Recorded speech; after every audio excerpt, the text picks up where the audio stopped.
Yugoslav tragedy. Decades of terror. Neighbors become deadly enemies. Millions lose their homes. More than 100,000 lose their lives. The uninhibited cruelty in southeastern Europe horrifies the world. Violence was used to send messages. Murder, rape, all of this was to say, if you stay, this is what will happen to you. A conflict that no one ever thought possible, driven by ideological incendiaries Tudjman and Milosevic, two ruthless nationalists. Milosevic just wanted power and wanted influence. Tudjman wanted to break up Yugoslavia, wanted to create a greater Croatia. He actually believed all this nationalist stuff. After almost 40 years of peace under the dictator Tito, the country falls into the abyss. For too long, Europe and the USA stand idly by. They didn't clearly see the interest in getting involved and arresting the bloodshed. Why did the peoples of Yugoslavia become sworn enemies? And what blame lies with the global community for the magnitude of this war?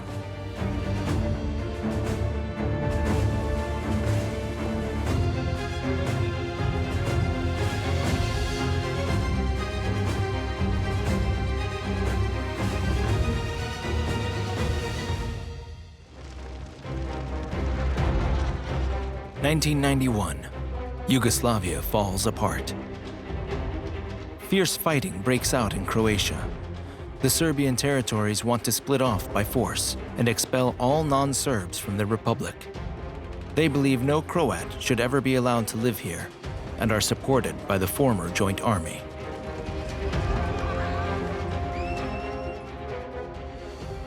The Yugoslavian People's Army practically disintegrated in 1991, and what was left were those who were for Yugoslavia, or in other words, who were for a large, strong Serbia. The bloodiest battle of the Croatian War began on 14th September 1991 in Vukovar, a town directly on the border with Serbia in the region of eastern Slavonia. The superiority of the largely Serbian army is overwhelming. 30,000 soldiers and militiamen face off against just 3,000 Croatians. Up to 8,000 shells hit Vukovar day after day.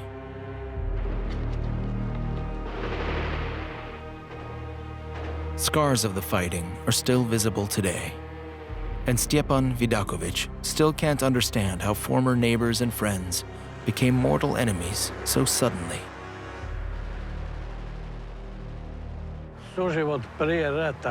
Before the war, the coexistence between Croats and Serbs was excellent.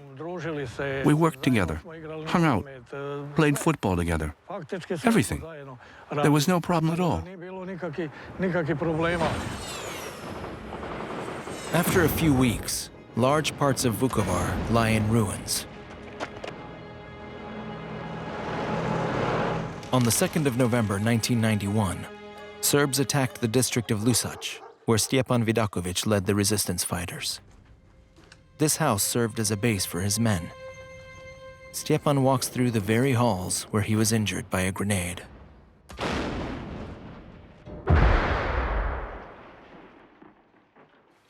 And then the roof flew away. I stood next to the wall, and I felt a blow here. And then I realized I was bleeding. There's shrapnel in his arm. His brother drives him to the hospital. The rest of the family stays behind. While Stjepan Vidakovic is treated in the hospital of Vukovar, Serbian units murder all who have stayed behind in Lusac. 9 of Vidakovic's family members are shot that day, including his wife and son. Their remains are only found years later in a mass grave. 3 relatives are still missing today. I'm not angry with anybody. I don't hate anybody. It is unnecessary, but no one was convicted, and no one knows anything. No one has seen anything. No one was there. All innocent. Aliens just came down and killed people. The causes of this cruel war are deeply rooted in the turbulent history of the Balkans. In retrospect, national tensions in Yugoslavia were inevitable.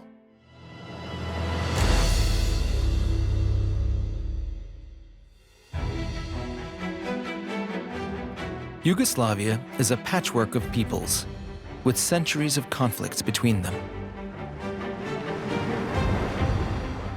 Three great powers struggle across generations to keep the Balkans under control. The Ottomans conquer the southern territories. The House of Habsburg, later known as Austria and Hungary, control the north. The eastern edge of the Balkans falls under the Russian Empire's field of dominance. Serbs, Croats, and Slovenians become pawns on a geopolitical chessboard.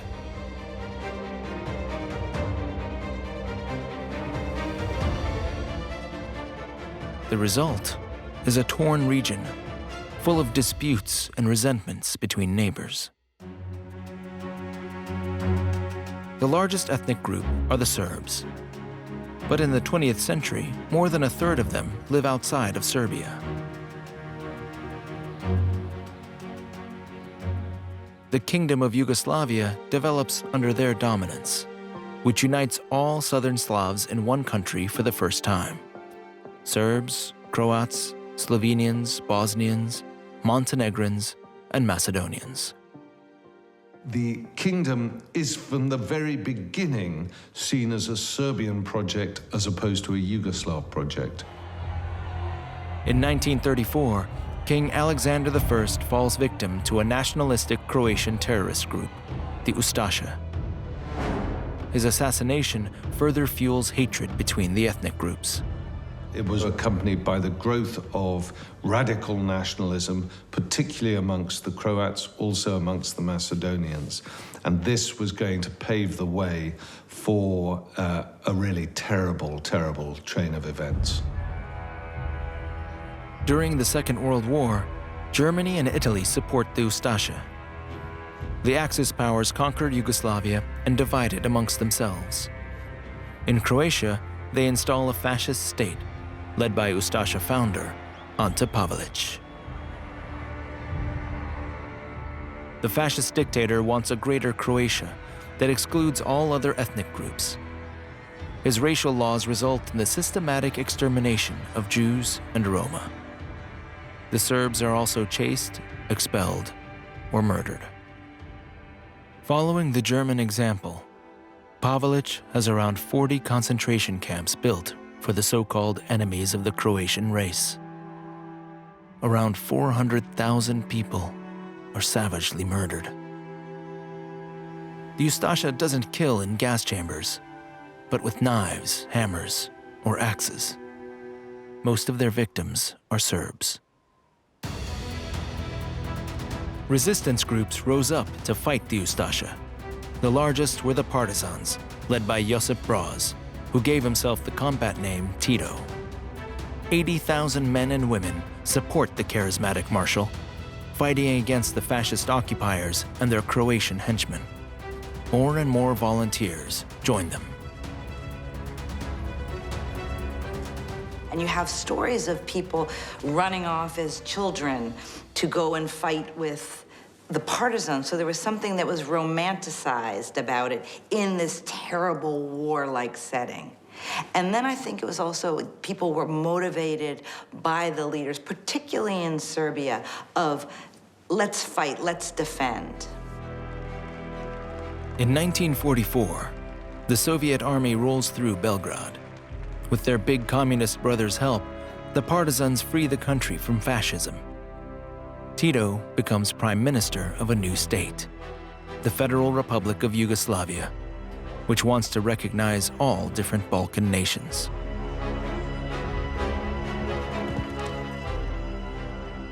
The hero of the partisan fight rises to become a political superstar, the great white hope of the Balkans. All Yugoslavs were looking for peace and stability, and he was the one who was able to offer it. Tito wants to create a new country that will peacefully unite the Balkans at last.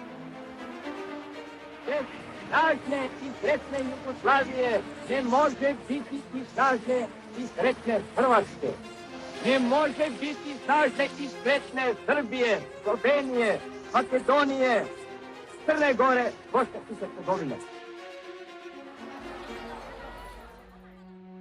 The country consists of 6 constituent republics: Serbia, Croatia, Slovenia, Bosnia and Herzegovina, Montenegro, and Macedonia.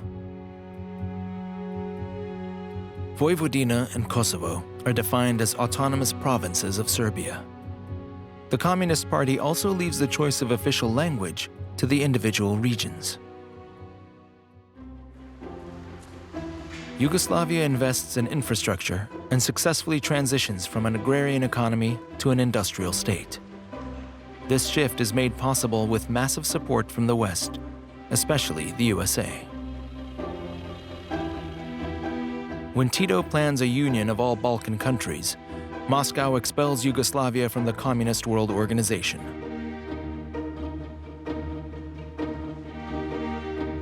Tito subsequently establishes a new socialism, a third way between Western capitalism and the Soviet-planned economy. The country experiences an economic miracle, with the highest growth rate worldwide. This success also strengthens solidarity in the country.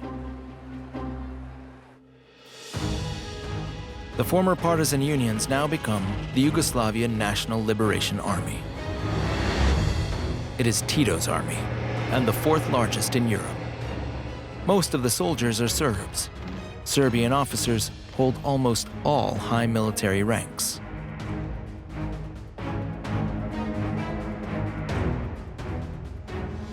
After the break with Stalin, the USA also willingly supplies military aid. Whole shiploads of modern weapons arrive in Yugoslav ports.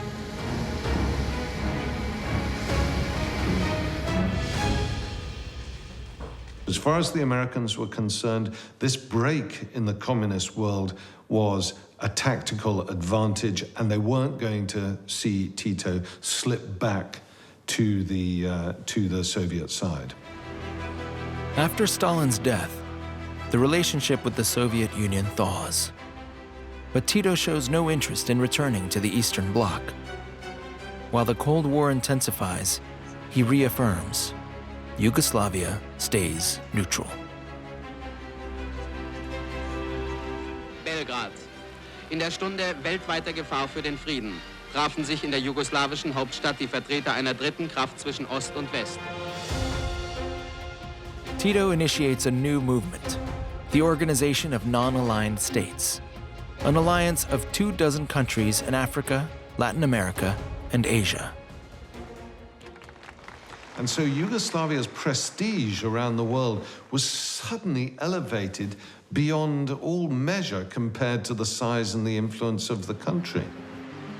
From the 1960s onwards, tourism also brings money into the country. Adriatic countries Croatia and Slovenia must share their income with poorer republics, which causes resentment. But Tito suffocates conflicts among ethnic groups, along with any criticism of his regime.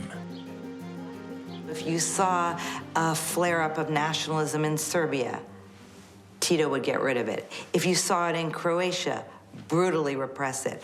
And this was how the balance was kept. By the 1970s, it becomes clear that Yugoslavia's prosperity is just a house of cards, built on massive foreign debt. With economic decline, the first republics demand more autonomy. Tito makes hesitant concessions, but mostly continues to keep the peace through repression. The Yugoslav identity was not a fiction. It was something that was forged after the Second World War, and to a degree it worked, but it was, of course, dependent upon the one-party state and Tito's iron fist of control. Josip Broz Tito dies on the 4th of May, 1980. 35 years after its creation, the multi-ethnic state loses its idol. 500,000 people from all constituent republics say goodbye to the dictator.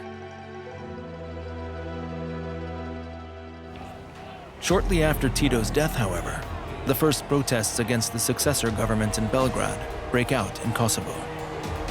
And in the following 10 years, more and more republics split off. 2 firebrands caused the Balkan powder keg to explode. The Serbian communist leader Slobodan Milosevic wants power over the whole of Yugoslavia and rallies the Serbs against other ethnic groups, first against the Albanians in Kosovo, then against the Croats. What Milosevic had was he was smart, he understood the way the world worked, and he, I think, very early on saw the power of nationalism. In Croatia, Franjo Tuđman wants to radically free his compatriots from Serbian domination. The republic declares itself independent. Tuđman's model is the Croatian state of 1941, in which the nationalist Ustasha ruled with Hitler's help. Everywhere you went in Croatia, once Tuđman was in power, you saw the U of the Ustasha. It was a festival of extreme Croatian nationalism, and nobody could doubt what the intentions of Tuđman were. The agitation of the 2 politicians drives the former Yugoslavia towards a war no one thinks is possible. On the threshold of the 21st century, in the middle of Europe.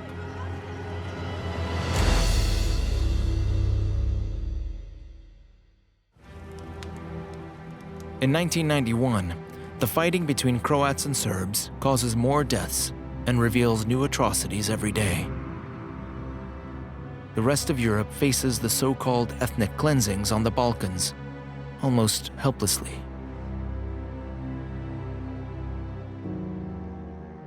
In September 1991, the European community invites the parties to a peace conference in The Hague.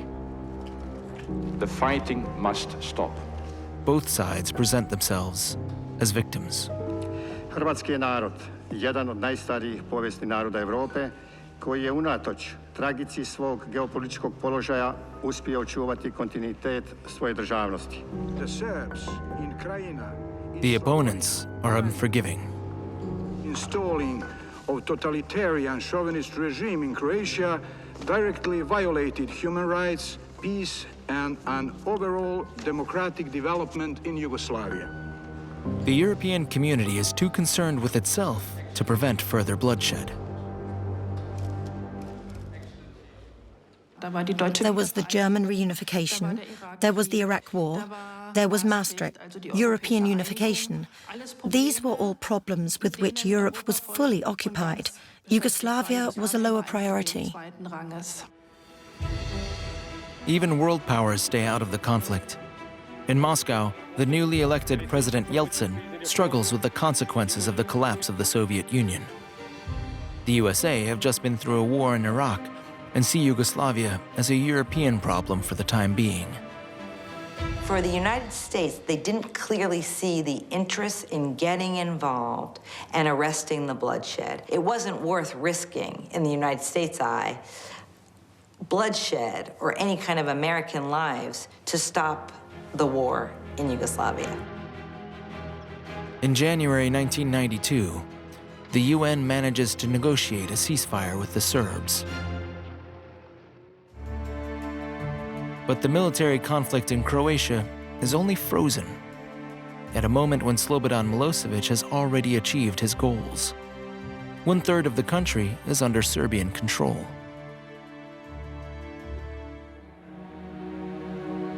Meanwhile, the conflict also breaks out in Bosnia-Herzegovina. Christians, Jews, and Muslims have lived together here for centuries. 1/3 of the population are Serbs. When the international community recognizes Bosnia's independence from Yugoslavia, the Serbs fight back violently. The masses are stirred up by Radovan Karadzic, the Bosnian Serb leader. For him, all non-Serbs are enemies, especially the Bosnian Muslims. Karadzic was obsessed with creating a Serbian state in which all Serbs would live together and from which all non-Serbs would have to disappear, especially the Bosnian Muslims, whom he regarded as the original enemy of the Serbian people, as something foreign and inferior. His willing servant is Ratko Mladic, former colonel of the now disbanded Yugoslavian People's Army, a brutal Serbian hardliner. His first target is the city of Bijeljina, where his army rehearses its tactics of war. As in Croatia, paramilitaries are an important part of Serbian warfare. Mladic deliberately uses sexualized violence as a weapon of war. His soldiers systematically and brutally rape Muslim women.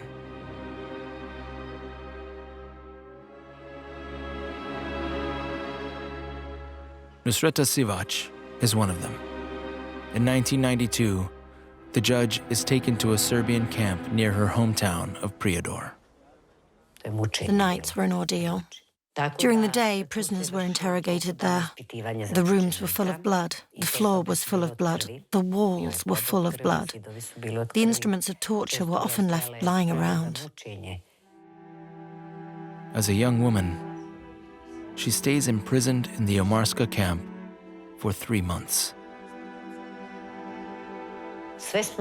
We had to do everything the guards commanded, and of course, do with them what they wanted.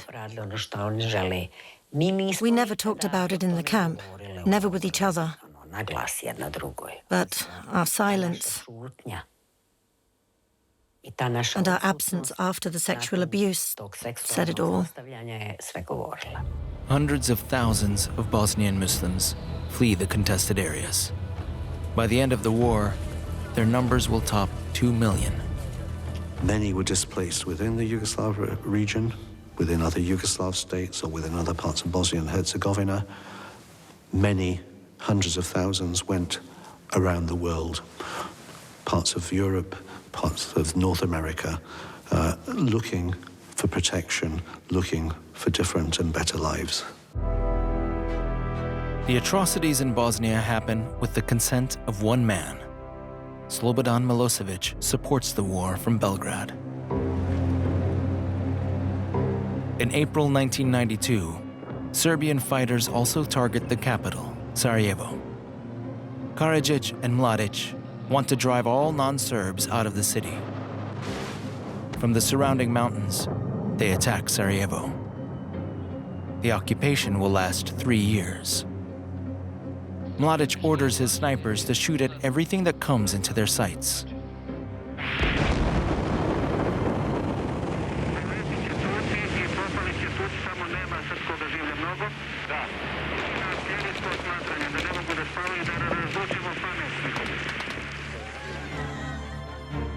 Unbelievable atrocities, in full view of the United Nations.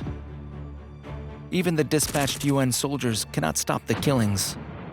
Their mission is limited to humanitarian aid in the city and the surrounding areas. They have to watch snipers attack and kill people on the open road. In the besieged city, needs keep growing.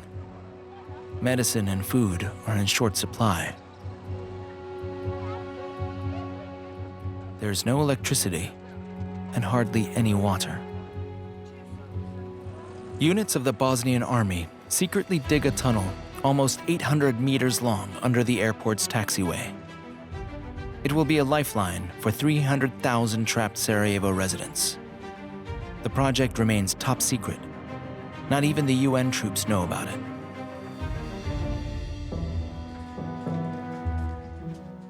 Nevertheless, Bosnian President Alija Izetbegović confesses to his Muslim brothers in faith. The situation is hopeless. The United Nations reject any military intervention in the war. No member state was willing to go into military action. A military operation would have put the lives of their soldiers at risk.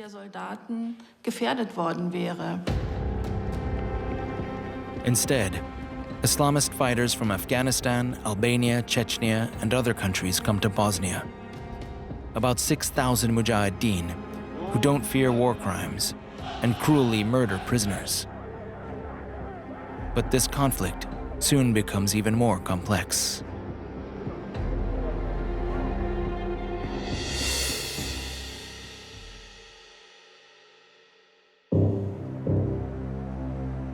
As early as 1992, the Serb-populated areas of Bosnia unite to form a kind of state structure.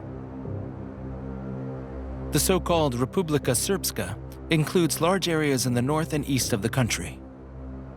Suddenly, another front emerges in the west, because Tudjman has been planning to absorb the Bosnian territories into Croatia for some time. Until then, Croats and Muslims were fighting together against the Serbs, an alliance of convenience that now falls apart. The Croats from Bosnia were in many ways seen as the most nationalist, the most extreme, and they often saw their capital as Zagreb and not Sarajevo. So what they wanted to do, ultimately, was to join with Croatia and have a Croatian state. One of the main hubs of this new conflict is the city of Mostar. The Croats want to make Mostar the capital of a Bosnian Croat state and drive all Muslims out of the city. Zoran Laketa will never forget the day it all began, the 8th of May, 1993. Zoran wants to pick up his brother on the east side of the river for a wedding. This day was supposed to be one of the most beautiful. My buddy was getting married. He's a Croat, and he married a Bosnian woman.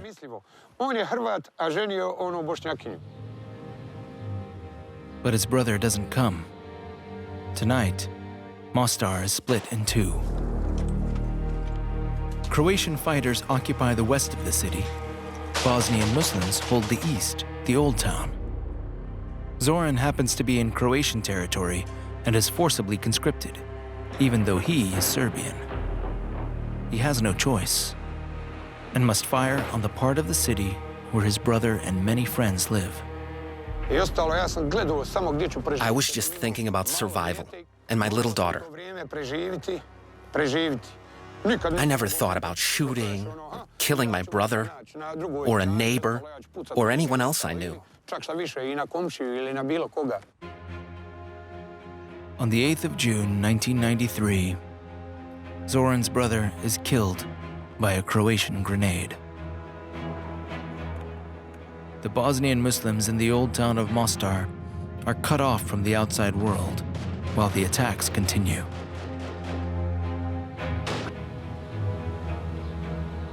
The Croatian enemies are militarily superior and fight fiercely against their former allies. For months, Croatian commander Slobodan Praljak doesn't allow any aid convoys to pass. Muslim soldiers who had fought side by side with the Croats are locked up in camps.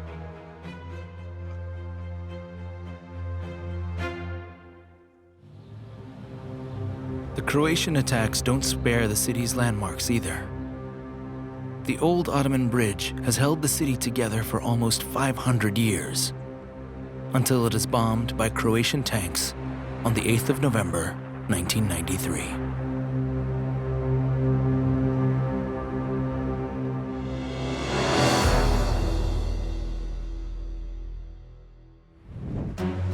So far, the United States have stayed out of the Yugoslav tragedy, but are increasingly criticizing the inability of the Europeans to act. Only the newly elected Democrat Bill Clinton is ready to put an end to the war in the Balkans. The power of images dominates the global conversation. Numerous media reports about the suffering in Bosnia increase pressure on Clinton and other world leaders. The scenes of violence, what was happening. You had the besieged citizens of Sarajevo, people going to get water and they would be killed, not being able to survive. And those pictures, the television, which played a huge role in determining public opinion at that point, made it impossible for not to intervene. America begins to support the Croats in building a powerful army. U.S. military advisors trained the Croatian soldiers in strategic warfare. In exchange, the USA want Tudjman to stop fighting Bosnian Muslims and go back to fighting alongside them against the Serbs. In March 1994, Croatian President Tudjman and Bosnian President Izetbegović sign a peace agreement in Washington. They agree to form a common territory, a Croatian-Bosnian Federation, a handshake that will soon put pressure on the Serbs.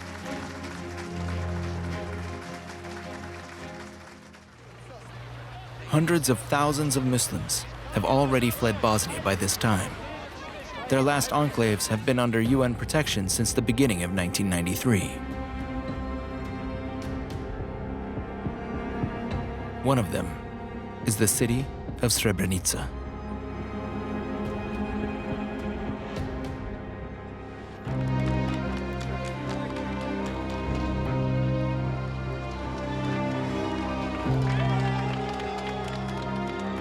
Surrounded by Serbian units, full of fear, medical care and food are scarce. The French UN General Morillon sees the circumstances in Srebrenica and promises help. You are now under the protection of the UN forces. The United Nations announced the formation of the 6 safe areas, and then those people who insist on the creation of the safe areas, they're all asked for troops, and they look down to the floor and sort of shuffle their feet, and they do nothing. Those safe areas were sitting ducks, even with the UN there. Meanwhile, the United Nations established the International Criminal Court for former Yugoslavia in The Hague.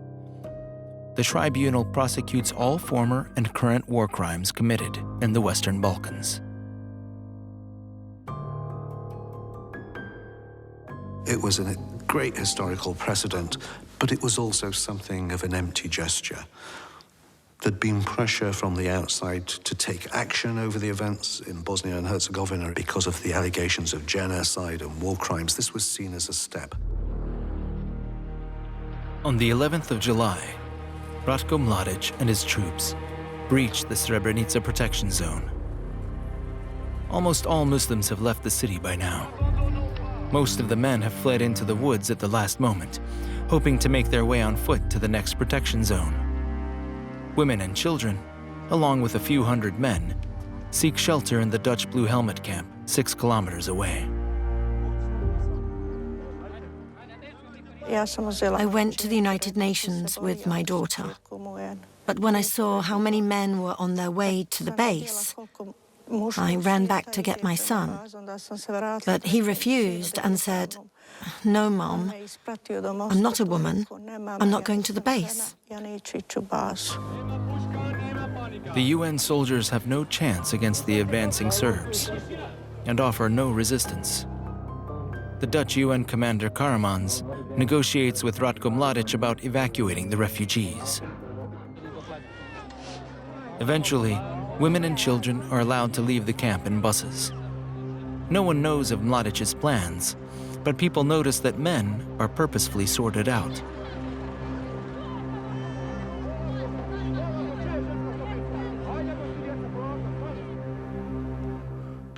We saw that too, and we realized that it wouldn't end well for the men. But it was inconceivable that it could take on such proportions.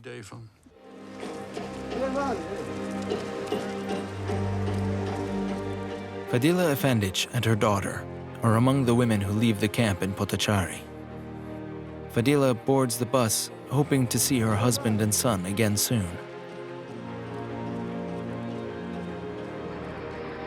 The last thing I heard was that my husband and son were alive and safe. I left Potocari with this thought. Otherwise, it would have been impossible for me to get on a truck and leave. I would have looked for them.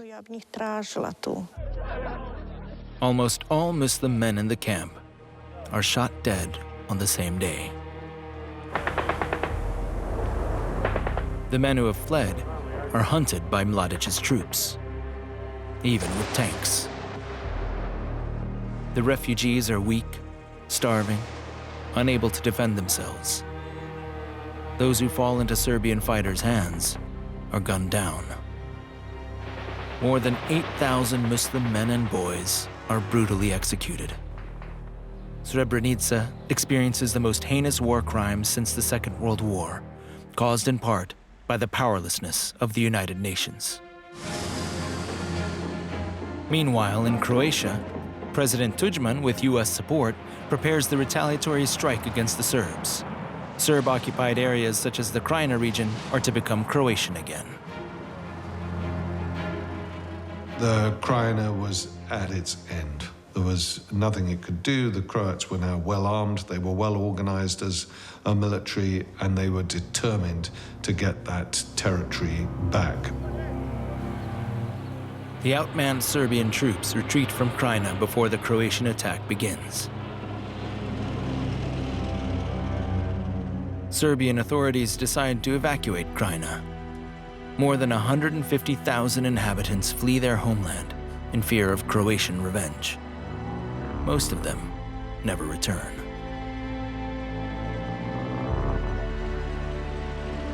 Those who are unable to flee are killed without hesitation by the advancing forces. More war crimes, this time committed by Croats on Serbs.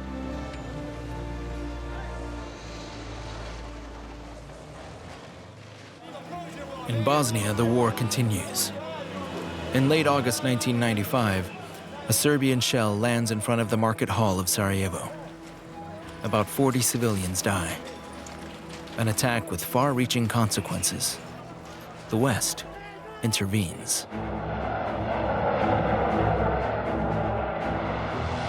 2 days later, NATO begins Operation Deliberate Force against the Bosnian Serb army. It is the first combat operation in the history of the alliance. Its first goal? To liberate Sarajevo after more than 3 years of siege. More than 200 combat aircrafts from America, France, and Great Britain are deployed around Sarajevo.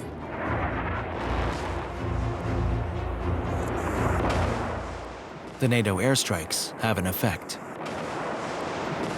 The Bosnian Serb army gradually withdraws. In early October, Sarajevo is finally free. After 1,425 days, a bit of everyday life returns step by step. The longest siege of the 20th century is over.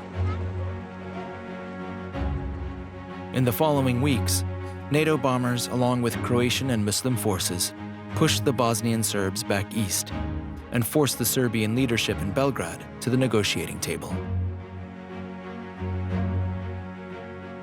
Milosevic needed a deal to end the armed hostilities, and the internationals desperately needed a deal so that things wouldn't continue. Peace talks take place at the U.S. Air Force Base in Dayton, Ohio. A solution for the Bosnia conflict seems to be in sight. But it takes 3 grueling weeks until the international community can force the breakthrough.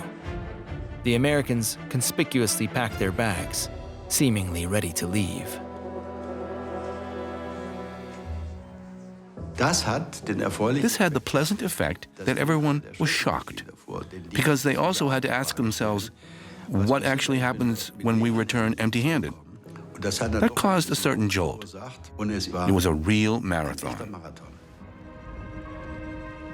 The heads of state meet in Paris to sign the Dayton Agreement on the 14th of December. The Bosnian War ends after 43 months.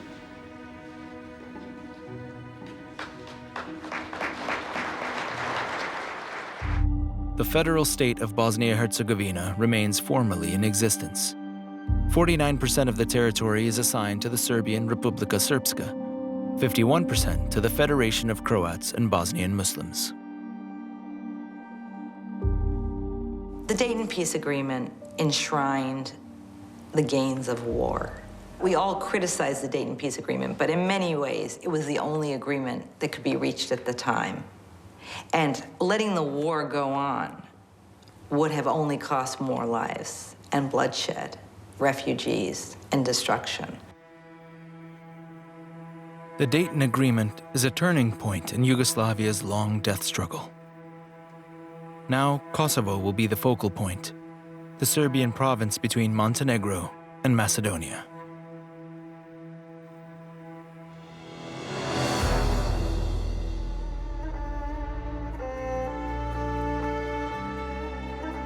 Almost 90% of Kosovars are Muslim Albanians.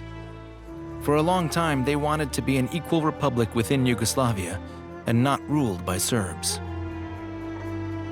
For years, the Albanians have been revolting against the Serbian oppressors, against employment and university bans, restrictions to their freedom. Now, they have a new strategy. The lesson of Dayton was the way to get independence and recognition was to fight a war. And that was what many Albanians saw as the only possible solution. In 1996, the Kosovo Liberation Army, KLA, appears on the scene. An Albanian underground organization that wants to achieve Kosovo's independence by force. In the beginning, it has around 1,000 fighters. The tactics of the KLA are simple. Fighters target Serbian police stations, kill policemen, and then flee into the woods. Guerrilla warfare, meant to provoke the Serbs. The United States initially placed the KLA on the list of international terrorist organizations. A military intervention in Kosovo is out of the question for the West. Kosovo was not an international border. Kosovo was a border within Serbia. It was an administrative border. So I think the reluctance to intervene was very much based on the fact that it was intervening within Serbia. The KLA increases pressure, even murdering Albanian civilians who cooperate with the Serbs. Almost 40% of Kosovo is brought under its control by 1998. Ne jemi të gatshëm dhe në rand parë me bërë luftën në Kosovë, për shlirimin e Kosovës. Po që se ka nevojë dhe shohëm se nuk bëhet ashtu si duhet luftë, megjithëse ashtu kështu është luftë shumë e barabartë, atëherë ne do të morëm edhe hapa të tjerë që janë nevojshëm me kohën. The KLA clearly had the goal of provoking a harsh backlash to arouse the interest of the international community and possibly draw the international community into a military intervention in Kosovo. In the spring of 1998, Slobodan Milosevic sends special police and army units to Kosovo for the first time to put the KLA in its place. Attacks on Albanian civilians happened throughout the province. Even though the KLA also carries out massacres, images of Albanian victims dominate the global news cycles. They cause the mood in the West to change. Nobody wants to allow a second Bosnia, another humanitarian catastrophe.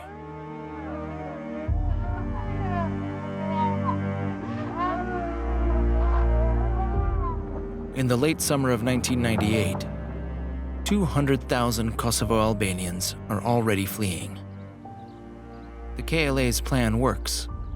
The West takes the side of the Albanians.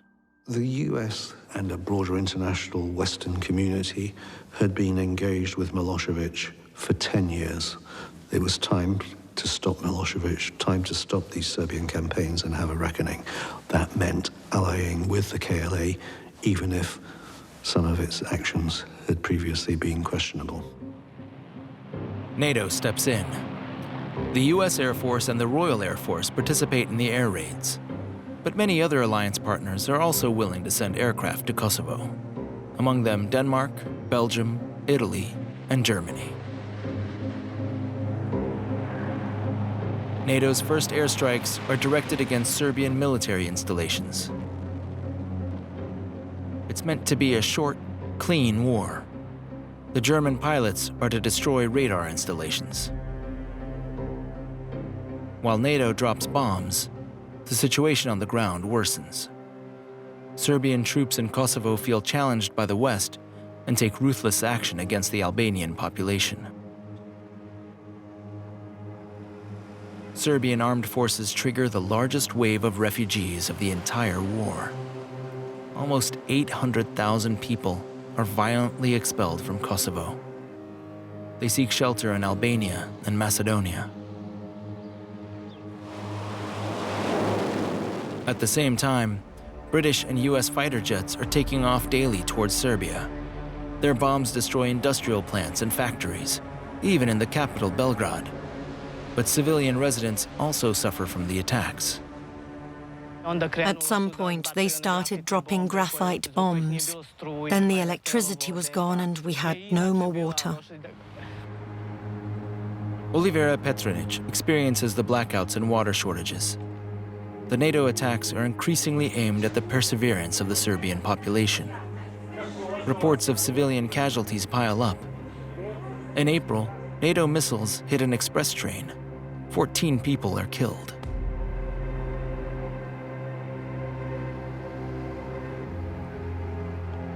A little later, a bomb falls on the RTS television station in the middle of Belgrade. 16 employees die. Young people, especially technicians. That was a great tragedy.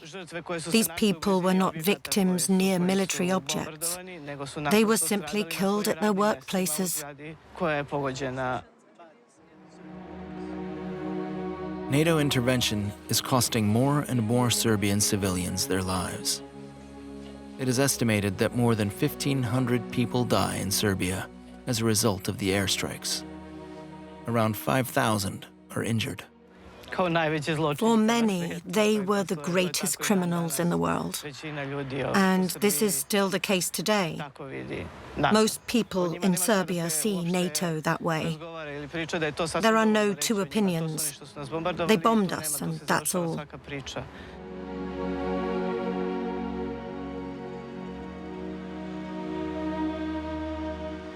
Only 4 weeks later, in the beginning of June 1999, Slobodan Milosevic unexpectedly gives in. Dragi građani, srećan nam mir. U ovom trenutku naše prve misli treba da budu posvećene herojima koji su dali svoje živote u odbrani otadžbine, u borbi za slobodu i dostojanstvo svog naroda. Nismo dali Kosovo. Kosovo becomes a UN protectorate within the Federal Republic of Yugoslavia. The United Nations establish a transitional administration and send Blue Helmet soldiers, the so-called Kosovo Force. 50,000 soldiers from 39 countries are tasked with securing peace in Kosovo. Their mission continues to this day.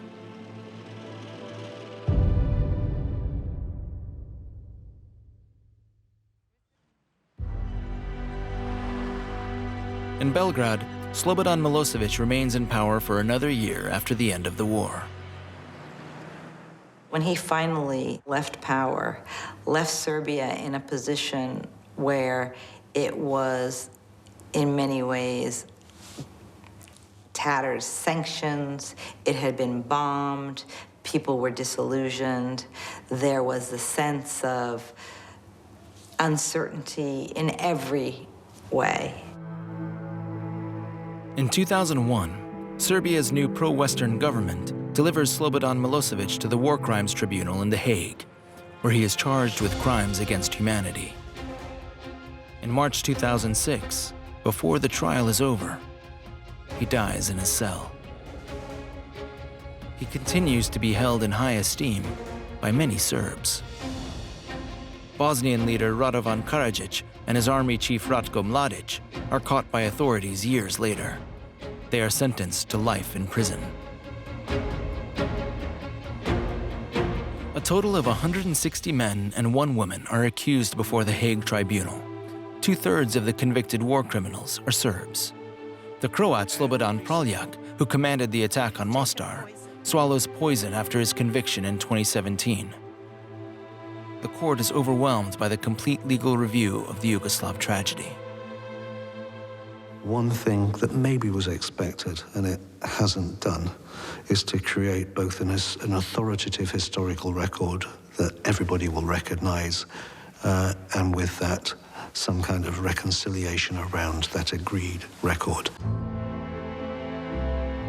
After a decade of bloodshed, the region seems to have come to rest. The Western Balkans have been rearranged.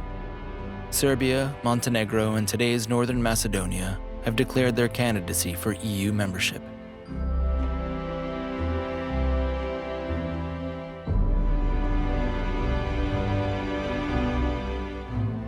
Bosnia has been divided since the war. The peace agreement has frozen the country's ethnic divisions. Kosovo may have declared its independence, but Serbia refuses to acknowledge the autonomy of the Albanians. The conflicts of the 1990s still simmer.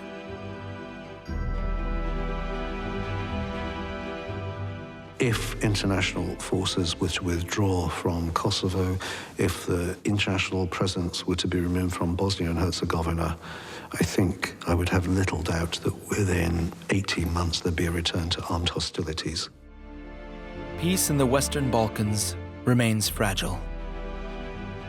One spark could be enough to cause the powder keg to explode again.